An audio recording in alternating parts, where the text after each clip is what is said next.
I think it was in rounds 2 or 3 when your eye started really swelling up.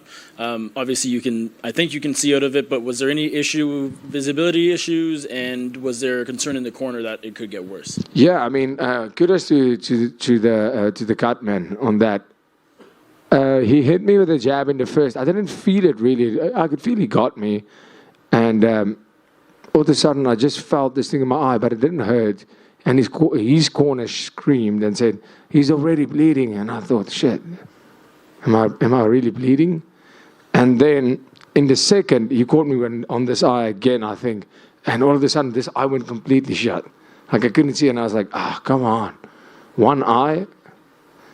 And that was the first time for me in a fight where my eye was completely shut for a while. I couldn't see. And then I went back to the corner. They put the ice thing on it, and the swelling went down immediately. So kudos to the cut man, it helped a lot. And then I cut him. We spoke about it in the doctor's rooms, and I caught him with a big punch, and his eye started bleeding.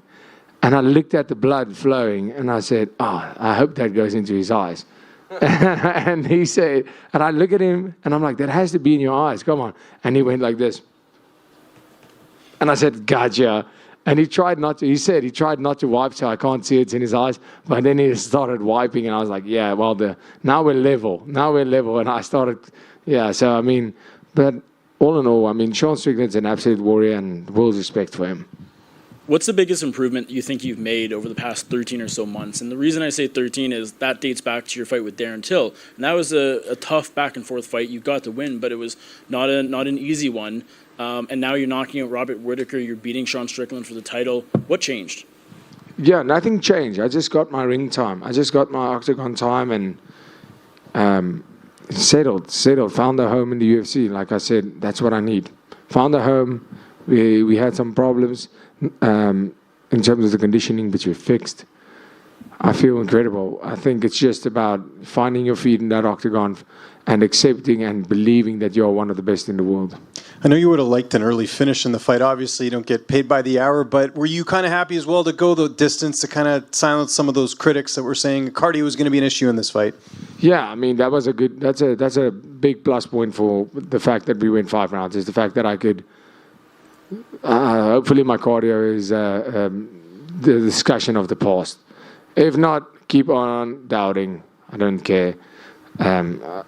At your own demise, of course. But, you know, if I'm going to do a decision like with the Brad Tavares fight, I said if I have to go to a decision and I have to do it this way, any day of the week. I mean, I haven't watched the fight, but we got fight of the night, and it sounded like it was a banger. And in that case, I'm more than happy to go to distance.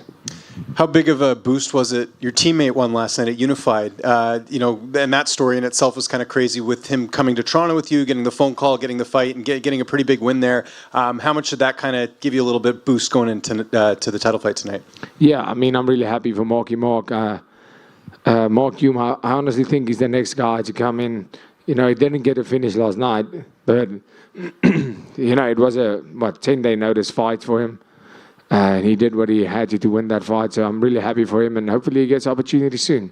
And, you know, to be here representing my team, Team CIT in Pretoria, you know, so many people are looking up to me and going, if he's there, I train with him, I can do that. And that means the world to me. And just last one from me. The crowd was chanting DDP. I know earlier in the week, they're kind of pro-Strickland, but how was your overall experience in Toronto? It really seemed like you won the fans over with that performance tonight. Yeah, I love Toronto. I have to say, it's amazing. I'm staying a couple of days extra. But, yeah, I mean, Toronto, this whole week I said, they might not be fans of me, but I kind of like it here.